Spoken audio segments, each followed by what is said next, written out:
మావా, చావంటే గుర్తొచ్చింది. దయ్యాలు మన మనుషుల్ని ఎందుకు టార్గెట్ చేస్తాయి? జలసిరా. జలసీనా? ఎందుకు? ఉన్నోళ్ళంటే లేనోళ్ళకి జలసి, అలాగే శరీరం ఉన్న మనుషులంటే శరీరం లేని ఆత్మలకు జలసి. అందుకే మనల్ని టార్గెట్ చేస్తాయి, వెంటాడతాయి, చంపుతాయి కూడా. నాకింకో రీజన్ తెలుసు. ఏమైందిరా? నేను మధ్యలో పడుకుంటాను.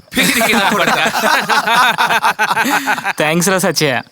ఎందుకు? చివరి ప్లేసు ఎప్పుడు దొరుకుతుందా అని చూస్తున్నా. ఏ? చిన్నప్పుడు మా తాతయ్య తన ఫ్రెండ్స్తో కలిసి పక్కూరు తిరునాళ్ళకి వెళ్ళాడంట. బాగా చీకటి పడిపోవడంతో అక్కడే పాడుబడి ఉన్న బంగ్లాలో పడుకున్నారంట.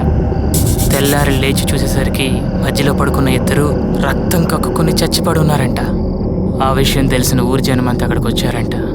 ఆఖరికి భూత వైద్యుడు వచ్చి చెప్పింది ఏంటంటే, పాడుబడి ఇంట్లో మధ్యలో పడుకున్న వాళ్ళని దయ్యాలు కిరాతకంగా చంపుతాయంట.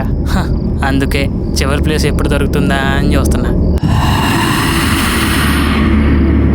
నాకు మధ్యలో అయితే గాలి సరిగా ఆడదు, నేను ఇక్కడే పడుకుంటా. బాబాయ్, ఇంకో రీజన్ ఏంటి? అసలు దెయ్యాలు మనుషుల్ని టార్గెట్ చేయడానికి ఇంకొక రీజన్ ఏంటంటే, అసలు గొడవ దేవుళ్ళకి దెయ్యాలకి మధ్య. దేవుళ్ళని ఏమీ చేయలేకపోతున్న దెయ్యాలు ఎలాగైనా రివెంజ్ తీసుకోవాలని దేవుడు సృష్టించిన మనుషుల్ని కొద్ది కొద్దిగా హింసించి సాటిస్ఫై అవుతాయి. నలుగురు ఫ్రెండ్స్ కలిసినప్పుడు సరదాగా అమ్మాయిల గురించో, బైకుల గురించో, బ్లూ ఫిల్మ్ గురించో మాట్లాడుకోవాలి కానీ ఈ దెయ్యాలు గోలంటరా అసలే భయంగా ఉంటే. ముందు నీ మొహం మీద ఉన్న రక్తం తుడుచుకో.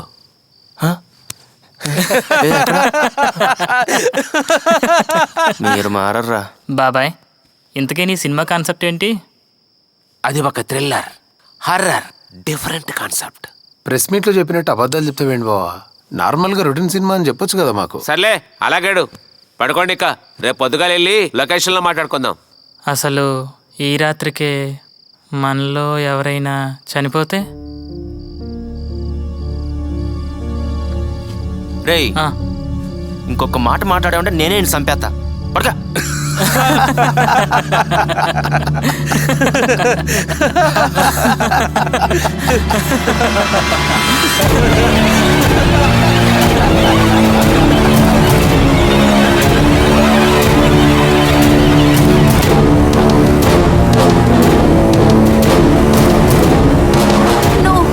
నా వెంట పడింది చాలు.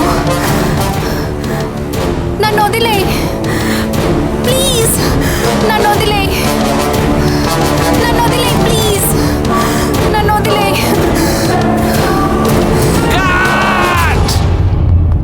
Scene 2 take 1. చాలా న్యాచురల్గా చేసింది కదూ?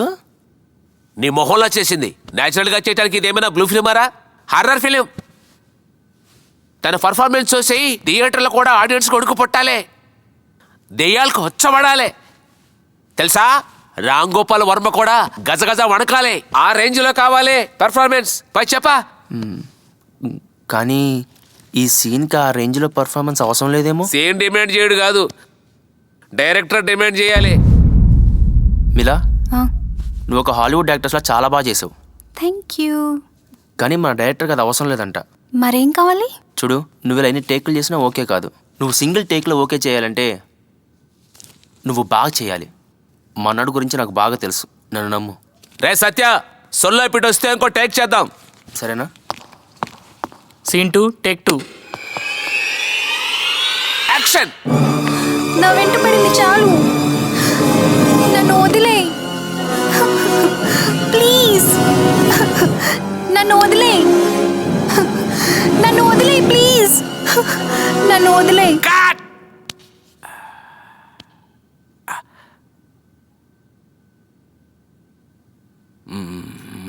Mind blowing, fantastic, unbelievable.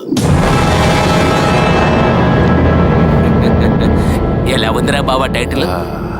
చింత చెట్టని మర్రి చెట్టు కూడా చూపించావు బావా నువ్వు. ఎఫెక్ట్ రా, ఎఫెక్ట్. సినిమాకి ఓ ఎఫెక్ట్ కావాలిగా, అందుకే.